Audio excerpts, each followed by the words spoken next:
Hey, have you ever thought that problems are what drive human evolution? Or maybe one of the main reasons for mankind's progress? Me, I never bought into that idea. But Mark Manson, in this book, said problems are one of the biggest, most important reasons for humanity's development, and their existence is one of the top reasons for happiness. And that's exactly what we're going to dig into in this video, a deep dive into the second chapter of Mark Manson's book, The Subtle Art of Not Giving a Fuck. Welcome to the Cortexon channel, where you've got coffee, music, and a book. The channel's whole deal, basically, is I read a book, then I give you a full breakdown, not just a review or the story, but a complete explanation. Like you figured, my friend, the book's title pretty much says it all. What I dig about it is the depth, the real deep depth. For example, this whole problems topic we're about to talk about. Trust me, I'm sure you've heard it before, and it probably clashes with most of what you know. But in this book, he goes super deep into these topics, giving you a fresh perspective you're gonna get in this video. You'll see problems in a totally new and different way. This chapter kicks off with a story about a prince from over 2,500 years ago. No way you haven't heard it. The story goes, this prince's dad, the king, decided his son should live a happy life forever as much as possible. He didn't want him to feel any kind of pain. So, from the minute he was born, the palace walls sheltered this kid. He never left the palace. He was surrounded by servants, guards, and everything he could ever want was instantly taken care of. My friend, the king, totally nailed his goal. The prince lived a super happy childhood until he hit his teens or young adulthood. Then, the prince decided he wanted to check out the world outside. My friend, the grass is always greener. He must have been wondering what was outside those walls. I don't know. Anyway, one day he teamed up with one of the palace guards. He figured he'd try to sneak out past the walls. And sure enough, the prince got out and saw the real world. The world with the duality of good and evil. He saw the world with the duality of health and sickness, homeless people, people murdering, stealing, assaulting, and all that stuff. This prince was so freaked out by what he saw, he couldn't even deal with this duality. Totally makes sense because he'd lived his whole life in luxury. And someone who's lived their whole life in constant comfort naturally finds it hard to handle the opposite of that comfort. They gotta go out, try things, struggle, and suffer to figure out how to handle it. When the prince saw all that, he went back to the palace and started blaming his dad. Mark Manson says the prince was living in a state of chaos, a mess, with the lifestyle he'd been given. And that was the reason he was in the palace. When he got out and saw the world, he felt like there was so much he'd missed out on in life. He went back to the palace, feeling even worse, and started blaming his dad for making him live only one side of the life experience for so long. And like he comments on this story, he says, look, kids are gonna throw shade on their parents one day and blame their dad or mom for something, no matter how sweet their life was. Anyway, long story short, the kid, because he was so miserable and stressed out from all the thinking, decided to ditch the palace this time for good. He snuck out, focus on the snuck out part, and decided to live the opposite of his life. He wanted to live in hell, basically, and he actually lived the hell he wanted. He slept on the street, ate street food, was a total mess, and tried to experience suffering in its roughest form. And of course, someone like that, who grew up in a palace, ended up catching tons of diseases, my friend. He wasn't used to that level of filth. He kept that up for a long time. Then he says he realized the harsh truth. He chose a spot one day to sit under a tree and think about the life he used to have versus the life he was living now. And that's what he did. When he sat under the tree, meditating and thinking, he decided he wasn't moving until he found the answers to those deep, piled up questions in his head. Where was the world I was supposed to be living in? Was it the palace with its constant luxury, or is it this extreme poverty and sickness I'm dealing with now? This is all in the book, but I'm just trying to get the idea across. In the end, he found the answer he was looking for. My friend, the right solution is in the duality of those two worlds. Your world has to be a mix, a blend of heaven and hell. It has to be dual, borrowing from both worlds. And suffering is going to happen no matter what, whether you live in a world of luxury, a world of hell, or the dual world that mixes them, you're gonna suffer. And that word, man, honestly, it's one of the truest things I've ever heard and realized. Because for a long stretch of time, I used to think about the relativity of problems based on age, people, race, and social status. What I mean is, I remember one day comparing my problems from 10 years ago, when I was in high school, with the problems I have today. I realized the problems I have today are way more complex and serious than the ones back then. And what blew my mind was that when I was dealing with those high school problems, they felt super heavy to me. They weren't easy problems at all, even though today they seem totally trivial, like nothing. I remember one of my biggest problems was my parents wouldn't let me go out with my friends midweek. That's nothing compared to the problems I deal with today. But my feeling of misery back then was intense, my friend. It wasn't an easy life for me. I started thinking, is misery tied to the size of the problem you're facing? Or is misery just always there, no matter how big the problem is? I actually figured out that problems are totally relative. No one can say, my problem is bigger than yours. Everyone in life feels like their problems are super heavy, difficult, and hard to solve, whether you're a high school student, a college student, or a working professional, or before or after. Every time period and social situation has its problems, and if you're living through them, that's what counts in this book. So from that day on, I stopped judging other people's problems, because I see everyone suffering exactly like I am. And the weird thing is, even back in high school, I used to tell myself, the problems you're going through aren't that big. The world's problems are way bigger. I remember actually telling myself that maybe these aren't big, complicated problems like the problems of a car crash, but they're heavy for me. I mean, I wasn't fully aware of what I was saying back then. I didn't see my problems as easy compared to bigger ones. But anyway, getting back from my little detour, the prince figured out that suffering is everywhere and in every situation. He also figured out that happiness isn't a formula you just follow to get it. Like, I'll be happy if I get X, I'll be happy if I have Y, I'll be happy if I have Z. Happiness isn't a simple math equation. Suffering is always there, and happiness isn't a logical mathematical equation. That's how Mark Manson starts this second chapter. Then he moves on to a super crucial and important part, where he talks about a fictional superhero character he came up with, a panda named Deb the Disappointment Panda. This superhero's mission is to give you the harsh, hurtful truth you don't want to hear. And his whole goal in giving you this harsh truth is to shock you, my friend. He says, imagine him going door to door, knocking on people's doors. When he walks in, he starts talking to the family with total honesty. He tells the dad, no matter what you do, your son won't love you because you didn't do X for him. He tells the mom, don't think you'll ever achieve Y with those Z actions. And he tells the son, what you're doing is so wrong. Even though you think you're the victim, the martyr, the one doing everything right. You're doing A because of B and C because of D. Don't kid yourself that this thing is right or that this approach is the right one. He says the panda gives everyone the harsh reality they're living, the truth they never want to hear.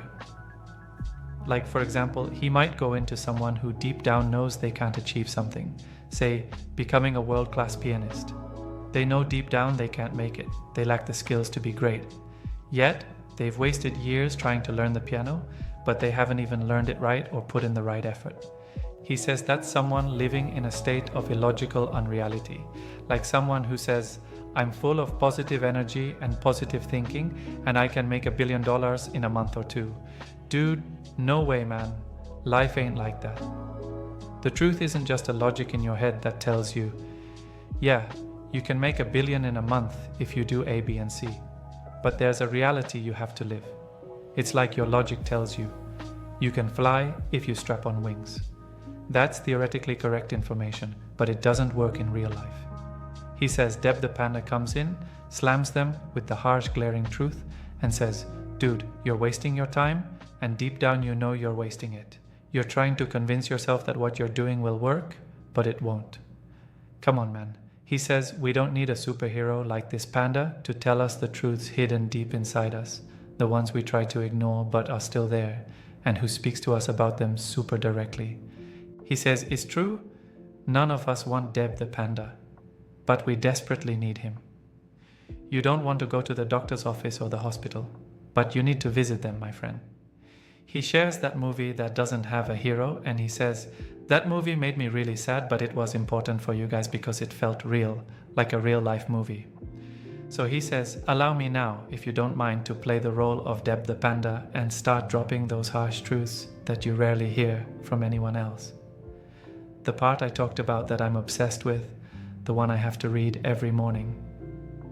In this section, he says one of the harsh truths you have to know is that suffering is a good thing biologically. Suffering is super healthy for you, my friend, biologically. He drops this heavy line that stopped me. The suffering we experience is the motivation for positive change.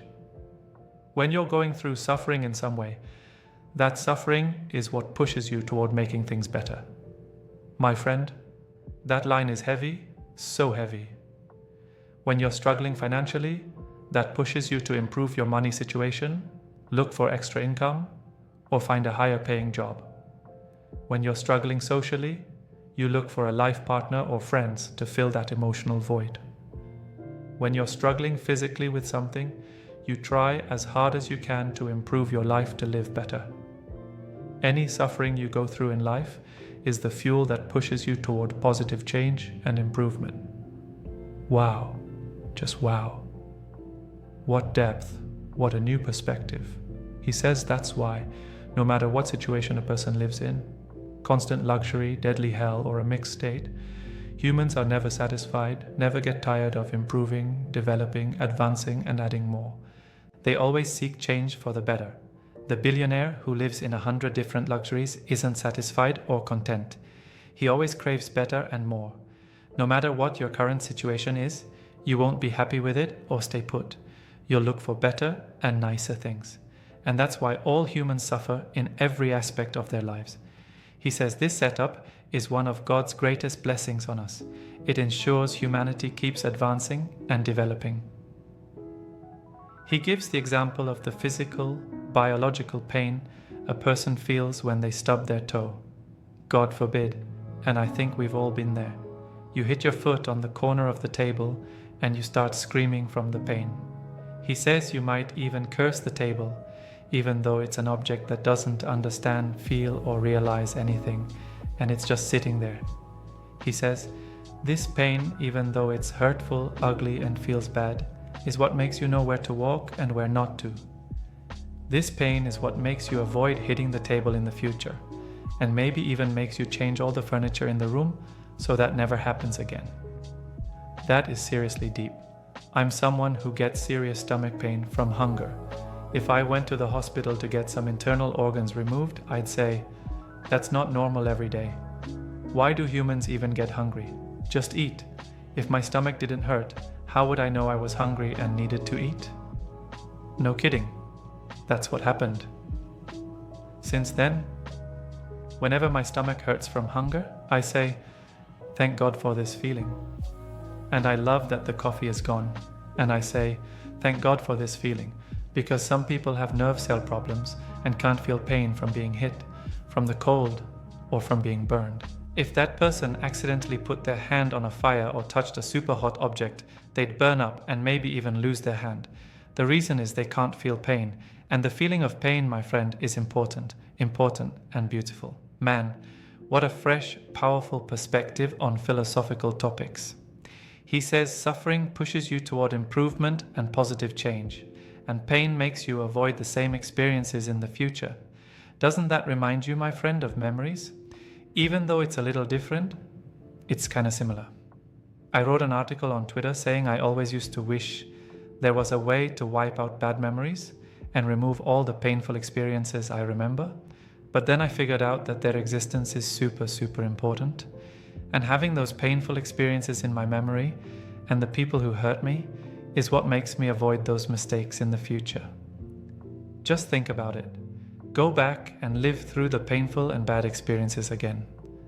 The fact that you have those painful and bad memories in your mind and thoughts, my friend, is important. Pain makes you avoid the same experience in the future, and having those painful memories in your mind makes you avoid mistakes in your actions and words in the future. So Mark Manson says one day, this Dr. Panda visited him. He told him, life is an endless series of problems. Thinking you'll live in a perfect world without suffering, pain, or problems is a pipe dream, impossible, and ignorant. He says life is a series of problems. That's just what life is. And he says happiness comes from solving these problems. When you solve problems, you get happiness. And that's the secret source of life, my friend. Seriously, that is a heavy, heavy line. It's about solving problems, not about their absence. He tells you to admit that you have problems. If you see problems in your life today, admit they're there. Try to solve them, and if you solve them, you'll feel happy. Happiness is totally linked to having problems. Happiness and problems go hand in hand. That's what we talked about in the first video. If you want to achieve something, you have to live through the opposite experience to get it. He says God-man has put this amazing feature in us that you have to take advantage of, feeling pain and mental physical discomfort. This is a signal God gave you that there's a problem, that there's something wrong. He says some people don't know there's a problem. He says if you feel uncomfortable about something, that's a sign the problem is still there and needs a solution. He says some people still remember a painful experience from their childhood and haven't gotten over it yet. Every time they remember it, they feel pain, which means there's a problem. Or sometimes some people feel pain just by seeing a certain person or a certain situation, which means there's a problem. And you have to respond to that signal and solve the problem. Mark Manson wraps up this chapter with 3 points that are like the final word, my friend. When you solve your problems, don't base the solution only on your emotions. Some people react to problems with a strong emotional response, and they act on that reaction, making decisions they might regret later. For example, some people might face a huge problem with their boss one day. They get super angry inside, then say, fuck this company, and quit. Then they start thinking, why did I rush into that? I lost an important job, and I don't have another one.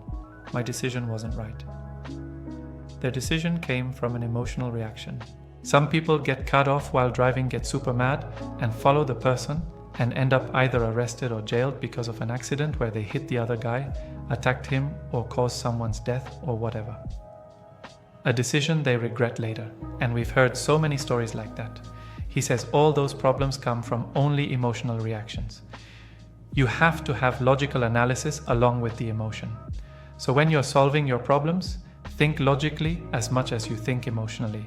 Don't be all logic with no emotion or all emotion with no logic. Always remember the duality of life. That's the whole point of this book. That's the first of the final points. Choose the problems you want to solve. This is a seriously heavy line, my friend, he says. I always used to dream of being rich and making money. I always imagined myself playing the guitar on stage in front of a huge crowd, listening to their screams of admiration for my awesome performance.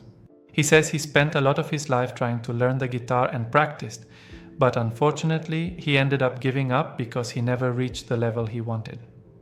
He says he figured out the reason for that, and listen to this heavy statement, is that he chose only the bright side. He chose the dream and the beautiful life he wanted to live without choosing the suffering that comes with that life. He chose to be a guitarist without choosing the other side of that dream, the long hours of work, practice, drilling, and all that stuff. He failed to achieve his dream because he only chose the bright side. He didn't choose the suffering that came with it. He says a lot of us want to have a good body, meaning we choose to have a nice physique. But we don't think about the tough, hard side that comes with that goal. Working out, discipline, diet, effort, and struggling for an hour and a quarter or an hour and a half at the gym to finally get that thing we want. He says a lot of us dream of being rich. And listen to those of you who follow the Rich Dad Poor Dad series. Some people want to be rich. They want to be wealthy, but they don't want to work hard. They don't want long hours of work and struggle, and they don't want to choose the work side over the fun and chill side. He says, whoever chooses a goal they want to achieve has to choose the problems and suffering that come with it. If you don't choose that, you won't reach that goal. So, he says, we agreed that happiness comes from solving problems. The second thing is, choose the problems you want to live with. Don't spend your whole life solving problems you don't care about. Like if you want to be rich, but you didn't choose the problems that come with that wealth, the hard work, the hustle, and all that, you'll waste your time trying to solve other problems that have nothing to do with it. You'll get caught up in trivial problems. Solving them won't get you to your final goal. The book's title is The Subtle Art of Not Giving a Fuck. It's not just not giving a fuck. It's the art of not giving a fuck, which means you choose the things you actually don't care about so you can focus on what matters. He tells you to choose the problems you want to live with. Choose the problems you're willing to spend your whole life trying to solve. Solve them, and happiness will find you. Man, seriously, swear to God, I have to thank Mark Manson for this much beauty in this chapter. Swear to God, this chapter is awesome. If this was the only chapter in the book, swear to God, it would be enough. I never used to think about it. I always think about the beautiful end goal I choose. I never thought that if I choose a dream I want to achieve, I also have to choose the suffering that comes with it. Even though that's a real thing, I never thought about it. It wasn't in my awareness. So thank you.